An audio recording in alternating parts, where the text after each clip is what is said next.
My hand was already on the doorknob. I was 2 seconds away from walking into my sister Vanessa's house for our weekly Sunday dinner when my phone vibrated. I glanced at the screen. Mr. Blackwood. My attorney. I swiped answer expecting a routine update. That I heard a scream. Morgan, stop. Do not go inside that house. Turn around. Now.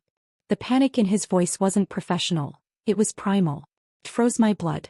I didn't ask why. I didn't hesitate. I ran back to my car, locked the doors, and watched the house through the windshield. That wasn't a home anymore. It was a trap. Before I tell you what my lawyer found in the court filings, and why my own sister wanted me locked away, drop a comment and let me know where you're listening from and what time it is for you right now. I want to see how far this story travels. I sat in the driver's seat, my doors locked, watching the curtains twitch in the front window of my sister's house. My phone buzzed again. A single PDF file from Mr. Blackwood. The subject line read, Ex parte emergency guardianship petition. I opened it and the words hit me like a physical blow. According to the 30-page document on my screen, I wasn't Morgan, the 32-year-old graphic designer who managed complex branding campaigns and owned her own home. According to my sister, I was Morgan the invalid. The petition claimed I was suffering from rapid-onset cognitive decline and psychotic episodes. It said I was a danger to myself.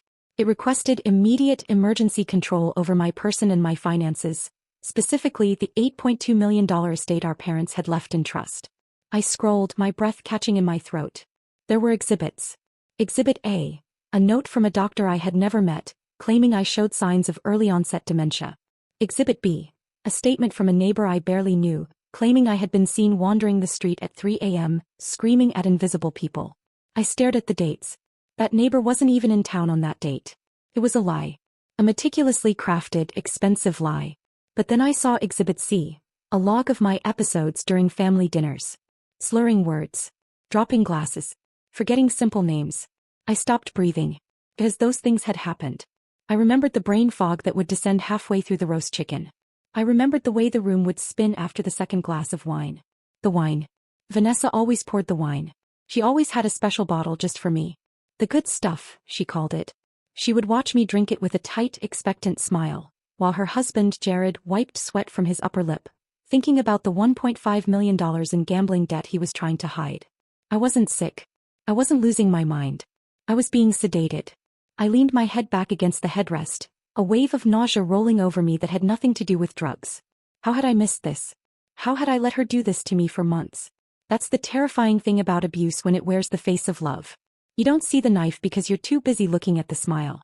That is the trap of normalization.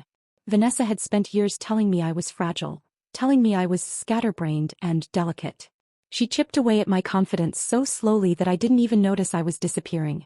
When the headache started, I didn't suspect poison. I suspected myself. I internalized her narrative.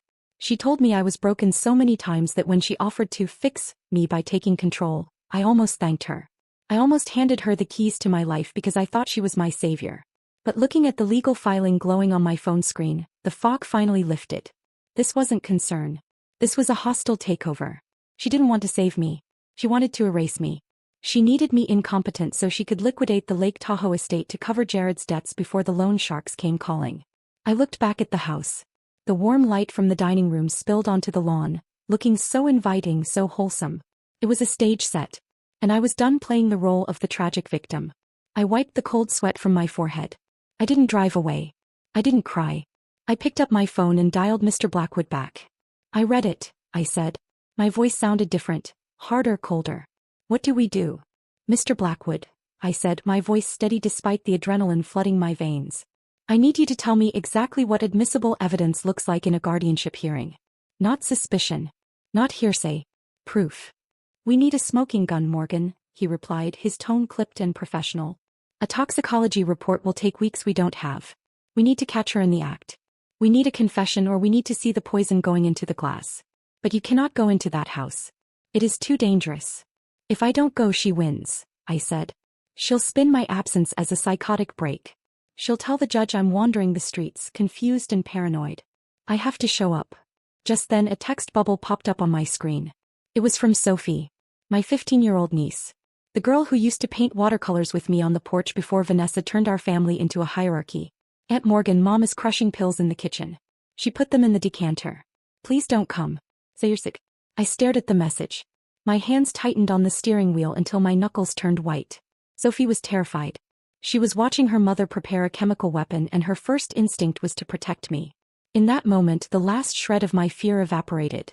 Vanessa wasn't just hurting me, she was turning her daughter into an accomplice. She was poisoning Sophie's childhood just as surely as she was poisoning my wine.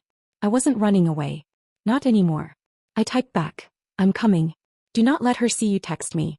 Hide your phone in the dining room centerpiece. Hit record. Do not stop filming until I leave." 3 dots danced on the screen. Then, okay. I took a breath that rattled in my chest, checked my reflection in the rearview mirror and unlocked the car doors. I didn't look like a victim. I looked like a woman who was about to walk into a burning building because she knew exactly where the fire extinguisher was. Walking up the driveway felt like walking underwater. The sensory details were hyperreal. The smell of jasmine from the trellis, the distant hum of traffic, the warm glow of the porch light. It all felt so normal, so suburban. It was the perfect camouflage for a crime scene. I opened the front door without knocking. "I'm here," I called out, pitching my voice to sound slightly breathless, slightly frantic. I needed to sell the narrative she had already written for me. I needed to be the scattered, fragile sister she expected. Vanessa emerged from the kitchen, wiping her hands on a linen towel. Her smile was a masterpiece of performative concern. "Morgan. Thank God. We were so worried. You're late." I lost my keys," I lied, rubbing my temple. "I think I left them in the fridge. I don't know. My head is just spinning today." Vanessa's eyes lit up. It was subtle, a tiny flicker of satisfaction behind the concern. She exchanged a look with Jared, who was hovering by the liquor cabinet, looking pale and sweaty. "Oh, honey," she cooed, guiding me toward the dining room. "Come sit down. You look exhausted. We made your favorite. Just relax. We'll take care of everything." I let her lead me to the chair. I sat down, spotting the floral centerpiece immediately. Deep inside the arrangement of hydrangeas, a tiny black lens glinted. Sophie had done it. The trap was set. Now I just had to step into it without getting caught. Dinner was a performance art piece of domestic perfection. Roast chicken, glazed carrots, and the centerpiece, my sister's lethal benevolence.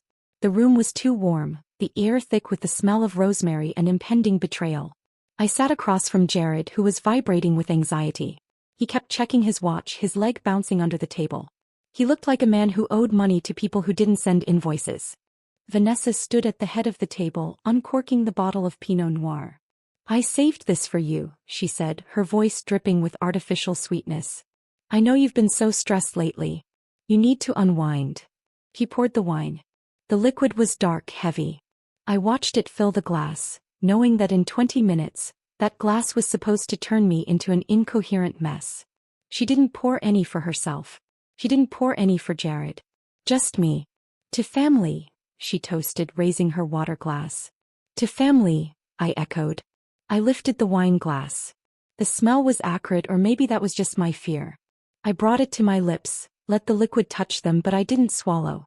I faked a sip, a convincing swallow, and set the glass down. "Good?" she asked, her eyes locked on me.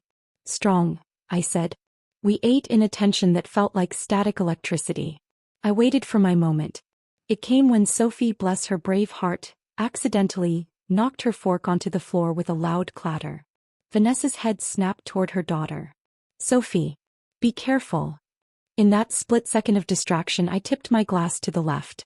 The sprawling fern on the side table got a generous dose of benzodiazepines. When Vanessa looked back, my glass was half empty. "Whoops," I said, putting a hand to my forehead. "I drank that fast." Vanessa smiled. It was the smile of a hunter watching the trap snap shut. "Have some more," she urged, reaching for the bottle. "No, I'm feeling a little dizzy," I stammered. It was time for the performance of my life. I let my eyelids droop. I let my speech slur just a fraction. "I don't know why I'm so tired." Jared stopped eating. He looked at Vanessa, a mix of guilt and greed on his face. Vanessa leaned forward, abandoning all pretense of eating. She wasn't my sister anymore, she was a shark smelling blood. "It's the stress, Morgan," she said, her voice low and hypnotic. "You've been taking on too much. We've all seen it. You're not yourself." I think I'm losing time," I whispered, leaning my head on my hand. "The doctor said." "The doctor agrees with us," she interrupted, seizing the opening. "You need help. You need someone to take the burden off your shoulders. specifically the Tahoe estate. The house. I mumbled. But Dad wanted me to. Vanessa claimed everything was for my own good, promising that once the guardianship papers were signed she and Jared would sell the assets, cash out by Christmas and let me rest.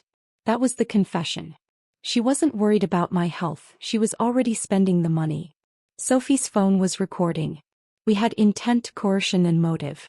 I staged a panic, fled the house and escaped before Vanessa could drug me again, carrying the evidence that would destroy her plan. 2 weeks later, at the emergency guardianship hearing, Vanessa played the grieving sister while her lawyer painted me as psychotic. The judge believed them, until Mr. Blackwood submitted a hair toxicology report showing I'd been drugged with oxazepam, a medication prescribed to Vanessa, not me. Then the video played. Vanessa crushing pills, pouring them into my drink, and saying it out loud, "Once the guardianship papers are signed, we'll cash it out by Christmas." The case collapsed instantly. The judge denied the petition, issued a protective order, and the courtroom shifted from pity to criminal scrutiny. That's when Vanessa detonated, accusing me of kidnapping Sophie, trying to create chaos to escape consequences. I didn't panic. I invoked the will. Section 4B, a dead hand clause. If Vanessa committed fraud or harm against me, she forfeited everything. The entire estate would transfer into a trust for Sophie, with me as trustee. Vanessa hadn't just lost the case. She had triggered her own disinheritance. She collapsed. Jared was arrested. I took Sophie's hand and walked out. 2 days later we stood at the Lake Tahoe estate, now legally hers.